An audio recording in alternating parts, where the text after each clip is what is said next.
আসসালামু আলাইকুম বন্ধুরা, আজকে চলে আসলাম মাঝরাতে এই যে খেজুর পাড়ার জন্য।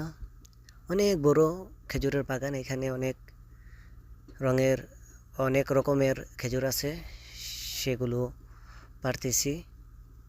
তো পেকেছে, অনেক খেজুর পেকেছে, সেগুলো পেরে এখন নিয়ে যাব বাড়িতে। তো আমি সপ্তাহে একদিন যাই এই মাঝরাতে, গিয়ে পানি দিয়ে আসি। একজন মাছরি আছে, সে ওইখানে কাজকর্ম করে, আমি শুধু যাই একটু দেখতে এবং পানি দিতে। তো আজকে আমি ভাবলাম যে কিছু পেরে নিয়ে যাই, তো নিজের হাতে কিছু বানালাম, হয়তো 2-3 কেজি হবে এরকম। তো অনেক রকমের খেজুর, আলহামদুলিল্লাহ, খুব ভালো লাগে নিজের হাতে পেরে খেতে। তো সবাই আমার জন্য দোয়া করবেন যেন ভালো থাকি, সুস্থ থাকি। আর প্রচণ্ড রোদ, এই রোদ্রের মধ্যে মনে করেন আসরের পরে আসছিলাম, এখন আবার মাগরিবের আগে আগে আবার চলে যাব।